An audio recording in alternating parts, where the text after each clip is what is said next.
LibriVox.org. Read by Ellen Preckle. The Broad Highway by Geoffrey Farnall. Chapter 33.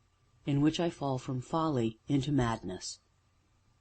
It was with some little trepidation that I descended into the hollow and walked along beside the brook, for soon I should meet Charmian, and the memory of our parting and the thought of this meeting had been in my mind all day long. She would not be expecting me yet, for I was much before my usual time, wherefore I walked on slowly beside the brook, deliberating on what I should say to her, until I came to that large stone where I had sat dreaming the night when she had stood in the moonlight and first bidden me in to supper.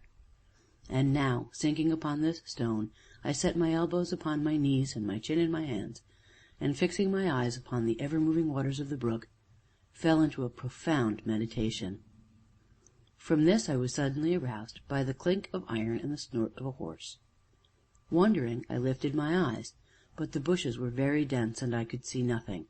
But in a little, borne upon the gentle wind, came the sound of a voice, low and soft and very sweet, whose rich tones there was no mistaking, followed almost immediately by another, deeper, gruffer, the voice of a man. With a bound I was upon my feet, and had somehow crossed the brook, but even so I was too late. There was the crack of a whip, followed by the muffled thud of a horse's hoofs, which died quickly away and was lost in the stir of leaves. I ground my teeth and cursed that fate which seemed determined that I should not meet this man face to face, this man whose back I had seen but once, a broad-shouldered back clad in a blue coat. I stood where I was, dumb and rigid, staring straight before me, and once again a tremor passed over me, that came and went, growing stronger and stronger, and once again in my head was the thud, thud, thud of the hammer. In Scarlet Town, where I was born, there was a fair maid dwellin', made every youth cry well away, her name was Barbara Allen. She was approaching by that leafy path that wound its way along beside the brook, and there came upon me a physical nausea, and ever the thud of the hammer grew more maddening. All in the merry month of May, when green buds they were swellin', young Jemmy Grove on his deathbed lay, for love of Barbara Allen. Now as she ended the verse she came out into the open and saw me, and seeing me, looked deliberately over my head and went on singing, while I stood shivering. So slowly, slowly raised she up, and slowly she came nigh him, and when she drew the curtain by, young man, I think you're dyin'. And suddenly the trees and bushes swung giddily round, the grass swayed beneath my feet, and Charmian was beside me with her arm about my shoulders, but I pushed her from me and leaned against a tree near by, and hearkened to the hammer in my brain. "Why, Peter!" said she. "Oh, Peter!" "Please, Charmian," said I, speaking between the hammer strokes, "do not touch me again. It is too soon after." "What do you mean, Peter? What do you mean?" "He has been with you again." "What do you mean?" she cried. "I know of his visits. If he was the same as last time, in a blue coat no, don't touch me." But she had sprung upon me and caught me by the arms and shook me in a grip so strong that, giddy as I was, I reeled and staggered like a drunken man, and still her voice hissed, "What do you mean?" and her voice and hands and eyes were strangely compelling. "I mean," I answered in a low, even voice, like one in a trance, "that you are a Messalina, a Julia, a Joan of Naples, beautiful as they and as wanton." Now at the word she cried out and struck me twice across the face, blows that burnt and stung. "Beast!" she cried. "Liar! Oh, that I had the strength to grind you into the earth beneath my foot! Oh, you poor, blind, self-deluding fool!" And she laughed, and her laughter stung me most of all. "As I look at you," she went on, the laugh still curling her lip, "you stand there, what you are, a beaten hound. This is my last look, and I shall always remember you as I see you now, scarlet-cheeked, shame-faced, a beaten hound." And, speaking, she shook her hand at me and turned upon her heel, but with that word, and in that instant, the old demon leapt up within me, and, as he leapt, I clasped my arms about her and caught her up and crushed her close and high against my breast. "Go?" said I. "Go? No, no, not yet."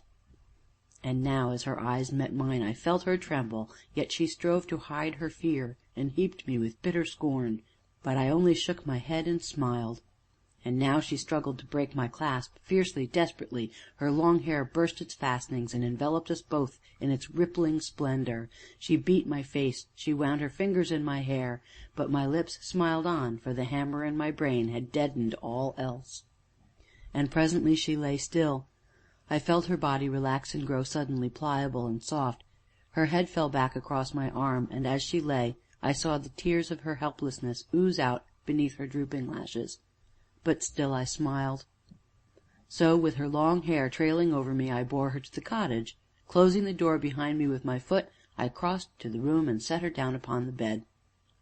She lay very still, but her bosom heaved tumultuously, and the tears still crept from beneath her lashes. But in a while she opened her eyes and looked at me, and shivered, and crouched farther from me among the pillows. "Why did you lie to me, Charmian? Why did you lie to me?" She did not answer, only she watched me as one might watch some relentless, oncoming peril. "I asked you once if you ever saw men hereabouts, when I was away, do you remember? You told me no, and while you spoke I knew you lied, for I had seen him standing among the leaves, waiting and watching for you. I once asked you if you were ever lonely when I was away, and you answered no, you were too busy, seldom went beyond the Hollow, do you remember? And yet you had brought him here into the cottage. He had looked at my Virgil over your shoulder, do you remember?" "You played the spy!" she whispered, with trembling lips, yet with eyes still fierce and scornful. "You know I did not. Had I seen him, I should have killed him, because I loved you. I had set up an altar to you in my heart, where my soul might worship. Poor fool that I was! I loved you with every breath I drew. I think I must have shown you something of this from time to time, for you are very clever, and you may have laughed over it together, you and he. And lately I have seen my altar foully desecrated, shattered, and utterly destroyed, and with it your sweet womanhood dragged in the mire, and yet I loved you still. Can you imagine, I wonder, the agony of it, the haunting horrors of imagination, the bitter days, the sleepless nights? To see you so beautiful, so glorious, and know you so base. Indeed, I think it came near driving me mad. It has sent me out into the night. I have held out my arms for the lightning to blast me. I have wished myself 1,000 deaths. If Black George had but struck a little harder, or a little lighter! I am not the man I was before he thrashed me. My head grows confused and clouded at times. Would to God I were dead! But now you would go? Having killed my heart, broken my life, driven away all peace of mind, you would leave me? No, Charmian, I swear by God you shall not go yet awhile. I have bought you very dear, bought you with my bitter agony, and by all the blasting torments I have suffered." Now, as I ended, she sprang from the bed and faced me, but, meeting my look, she shrank a little and drew her long hair about her like a mantle, then sought with trembling hands to hold me off. "Peter, be sane! Oh, Peter, be merciful and let me go! Give me time, let me explain." "My books," said I, "have taught me that the more beautiful a woman's face, the more guileful is her heart, and your face is wonderfully beautiful, and as for your heart, you lied to me before. Oh, Peter, I am not the poor creature you think me. Were you the proudest lady in the land, you have deceived me and mocked me and lied to me." So saying, I reached out and seized her by each rounded arm, and slowly drew her closer. And now she strove no more against me, only in her face was bitter scorn and an anger that cast out fear. "I hate you, despise you!" she whispered. "I hate you more than any man was ever hated." Inch by inch I drew her to me, until she stood close within the circle of my arms. "And I think I love you more than any woman was ever loved," said I, "for the glorious beauty of your strong, sweet body, for the temptation of your eyes, for the red lure of your lips." And so I stooped and kissed her full on the mouth. She lay soft and warm in my embrace, all unresisting, only she shivered beneath my kiss, and a great sob rent her bosom. "And I also think," said I, "that because of the perfidy of your heart I hate you as much as you do me, as much as ever woman, dead or living, was hated by man, and shall, forever. And while I spoke, I loosed her and turned, and strode swiftly out and away from the cottage. Chapter 34, in which I find peace and joy and an abiding sorrow. I hurried on, looking neither to right nor left, seeing only the face of Charmian, now fearful and appealing, now blazing with scorn, and, coming to the brook, I sat down, and thought upon her marvellous beauty, of the firm roundness of the arms that my fingers had so lately pressed.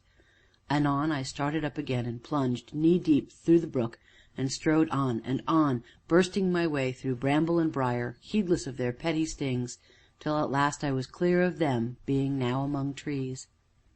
And here, where the shadow was deepest, I came upon a lurking figure, a figure I recognized, a figure there was no mistaking, and which I should have known in 1,000.